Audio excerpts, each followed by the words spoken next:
Ready start.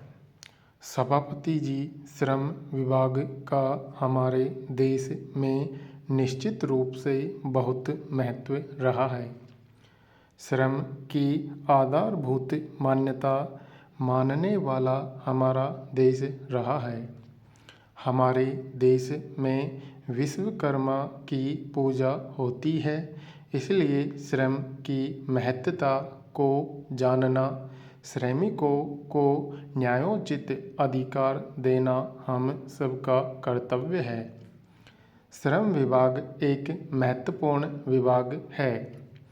आज सारे हिंदुस्तान में संगठित और असंगठित मजदूर हैं। सरकारी विभागों में, संस्थानों में हजारों लोग काम करते हैं। जो संगठित क्षेत्र में हैं और खेतीहर मजदूर, ईंट के भट्ठों पर काम करने वाले मजदूर, बाल श्रमिक हैं। ठेकेदारों के यहाँ काम करने वाले मजदूर जो असंगठित क्षेत्र में हैं, उनको उचित हक नहीं दिया जाता।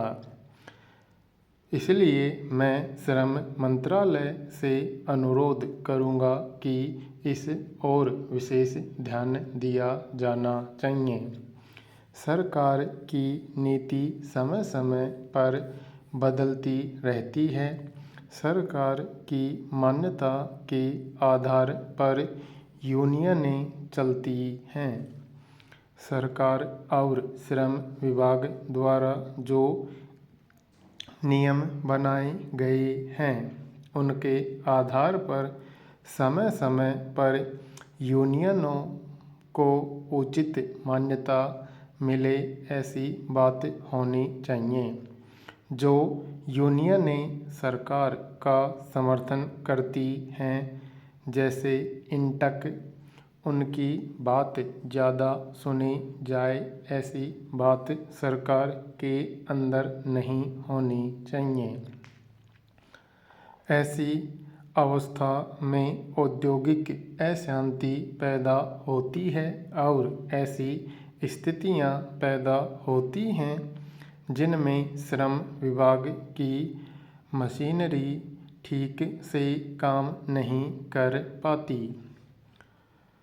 श्रम मंत्रालय के काम में अड़चनें भी बहुत आती हैं। बहुत से मंत्रालय इसके काम में हस्तक्षेप करते हैं और ठीक से काम नहीं करने देते। मुंबई की कपड़ा मिलों की हड़ताल के बारे में मैं बात नहीं करना चाहता, परंतु वस्तुस्थिति सरकार जानती है। सरकार को यह मानकर नहीं चलना चाहिए कि इस क्षेत्र में शायद इंटक को मैदानी मान्यता प्राप्त नहीं होगी।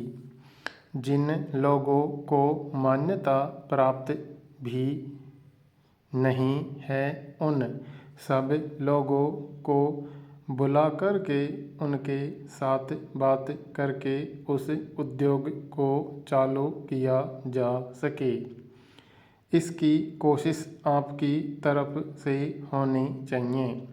उत्पादन वर्ष में उत्पादन जारी रह सके, यह आपको सोचना चाहिए और इसके आपको उपाय करने चाहिए।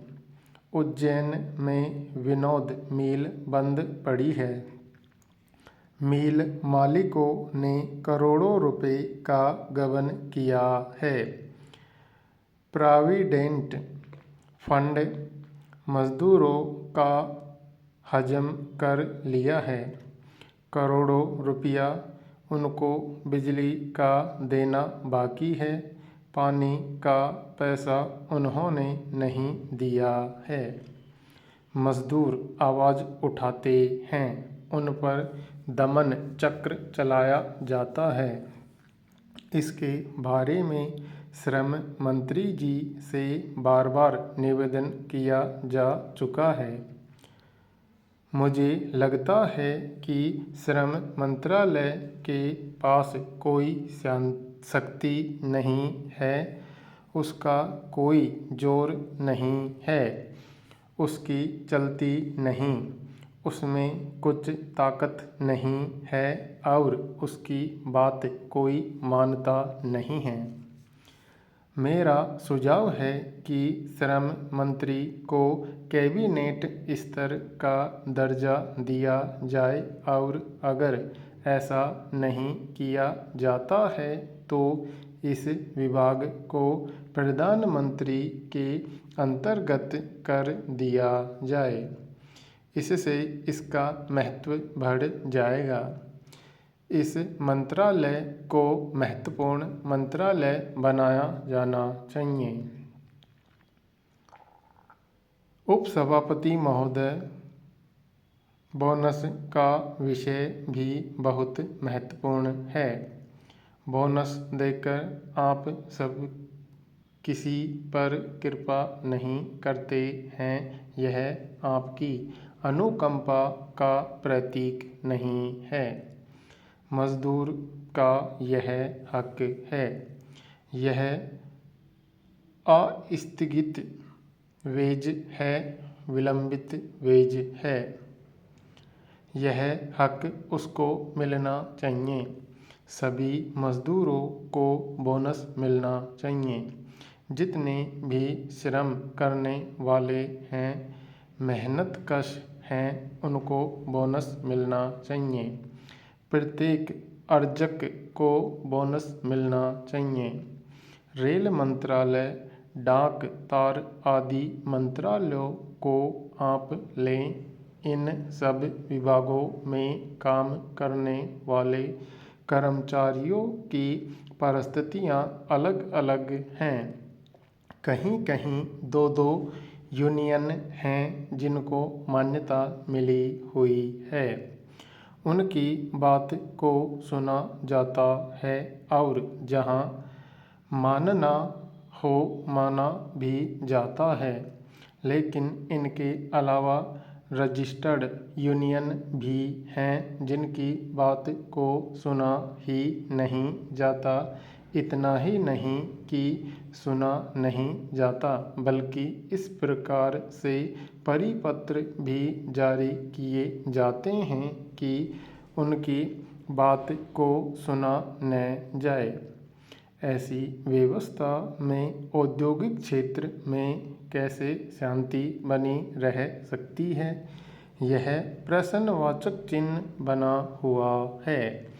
बिना किसी भेदभाव के, मतभेदों के रहते हुए श्रम मंत्रालय को निष्पक्ष रूप से काम करना चाहिए और श्रम मंत्री की शक्ति इसको करने के लिए पहुंचाई जानी चाहिए। उनमें क्षमता पैदा की जानी चाहिए कि वह स्वतंत्र रूप से काम कर सकें। माइका उद्योग को आप लें, उसमें 2 लाख मजदूर काम करते हैं। 40 करोड़ से ज़्यादा की इस उद्योग से विदेशी मुद्रा की कमाई होती है। इसमें काम करने वाले मजदूरों को 5-6 रुपये से अधिक मजदूरी नहीं मिलती है। इस पर आप ध्यान दें। औद्योगिक क्षेत्र में जो काम करते हैं, उनकी काम की स्थितियों के ऊपर आप ध्यान दें। प्रदूषित वायुमंडल में जो उनको काम करना पड़ता है, उसकी ओर आपका ध्यान जाना चाहिए। बिजली घरों की चिमनियों से राख निकलती है और उस राख के अंदर मजदूरों का जीवन खाक हो जाता है। इस पर ध्यान दें। मंदसौर में स्लेट पेंसिल बनाने का काम चलता है। सिलिकोस नाम की बीमारी मजदूरों को इससे हो जाती है, जो टीबी से भी अधिक भयंकर बीमारी है।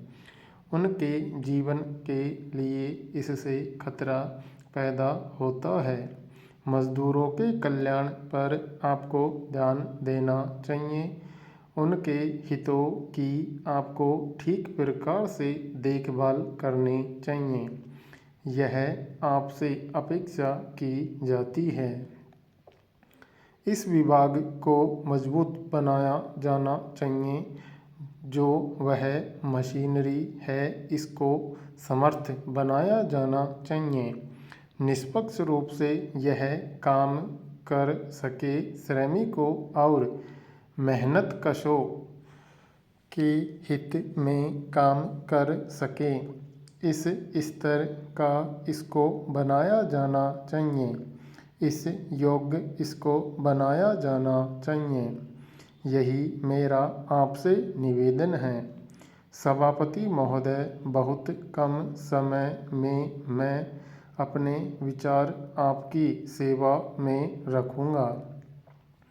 कांग्रेस आई को सत्ता में आए हुए